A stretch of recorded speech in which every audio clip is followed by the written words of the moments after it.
समाज कल्याण समिति इस समिति के जितने भी सदस्य हैं सबको मेरा प्रणाम जोहार।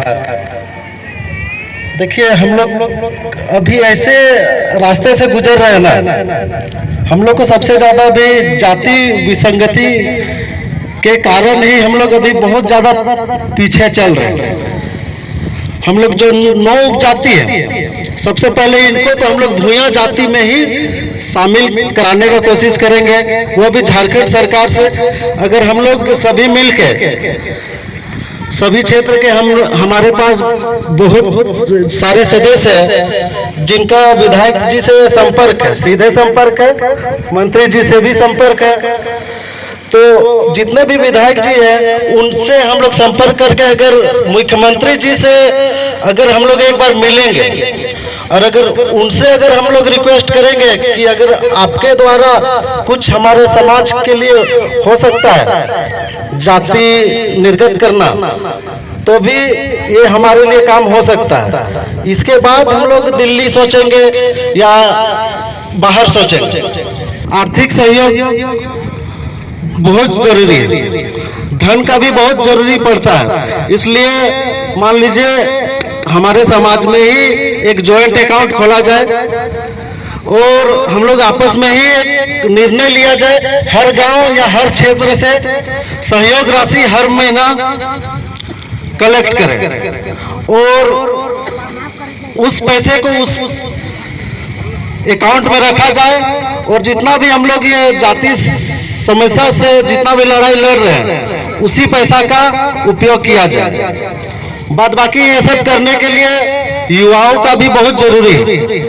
मेरे पास बहुत सारा फोन आता है, हमारे जाति का क्या हो रहा है, सिर्फ वो फोन से ही पूछेंगे जाति कहाँ तक पहुंचा, क्या हुआ क्या नहीं। अरे भैया आप लोग आइए, हम लोग इतना सारा मीटिंग करते हैं, इतना सारा हम लोग बैठक करते हैं, आप लोग भी युवाओं को आना चाहिए और इसमें शामिल होना चाहिए। सिर्फ फोन से ही आप लोग अगर पता करना चाहिएगा तो नहीं होगा।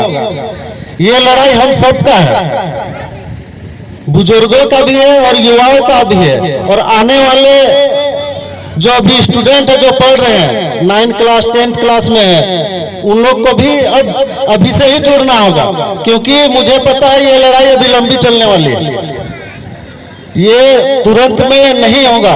इसलिए युवाओं भी आइए, आप लोग साथ में हर बैठक में आप लोग शामिल होइए और इस लड़ाई को आगे ले जाने का कोशिश कीजिए।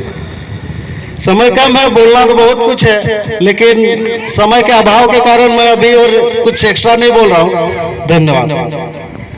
अनाज का कटोरा कहते हैं। हाँ, जोरदार ताली। इसके लिए जोरदार तालियां। इसलिए ये छत्तीसगढ़ का नाम मुझे याद आया कि जब 2010 में जेपीएससी का एग्जाम हम लोग लिखने गए थे, तब हमारा सवाल था कि अनाज का कटोरा किस राज्य को कहा जाता है। वो उसका आंसर था छत्तीसगढ़। और हमारे यहाँ बंधु ने आकर के जो कहा, वो सरकारी जॉब में होते हुए भी खेती के बारे में बात किया, ये मेरे दिल को छू करके अंदर तक चला गया। अगर कोई जॉब होल्डर व्यक्ति टाइम निकाल करके खेती करना चाहता है, अपना ग्रास रूट से जुड़ता है, तो सोचिए वो परिवार का वो शुरुआत से लेकर के ऊपर तक तरक्की निश्चित है।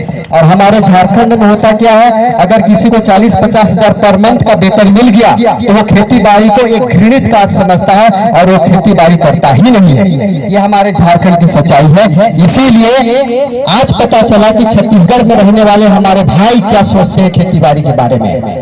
हम तो चर्चा करते हैं कि प्याज का दाम बढ़ गया, लहसुन का दाम बढ़ गया, अनाज का दाम बढ़ गया, लेकिन हम सोचते नहीं कि हम अनाज उगाने वाले लोग महंगाई से क्यों ग्रसित हैं।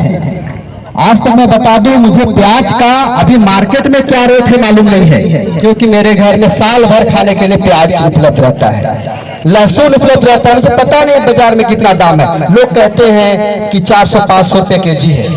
इसलिए आप खेती भी कीजिए, पढ़ाई भी कीजिए। हालांकि मेरा ये मकसद नहीं था, एक और मकसद था।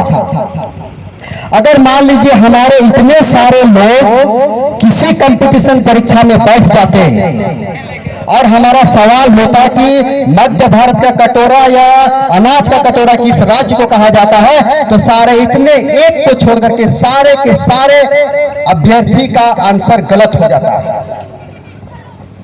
जितने भी विद्यार्थी हैं, माता बहन को नहीं करो, विद्यार्थी आत्म मंथन कीजिए। आपको जो मिला हुआ है, आपका जो कोर्स है, उसको तहे दिल से आप पढ़िए, तपस्या कीजिए, मेहनत कीजिए।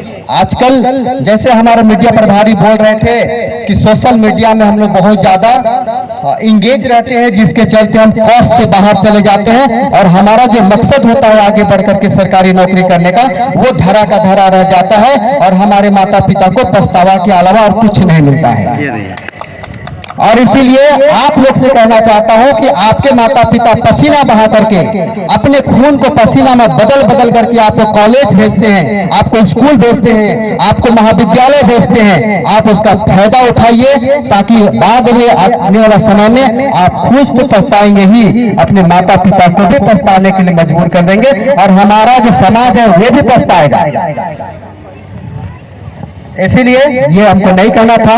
फिर भी जो मेरा सवाल था, अभी 40 साल तपस्या करने के बाद, मेहनत करने के बाद हमारे छत्तीसगढ़ के भाइयों ने जो आदिवासी का दर्जा पाया है, उसे हमारे झारखंड की ओर से बहुत बहुत शुभकामनाएं, तहे दिल से शुभकामनाएं।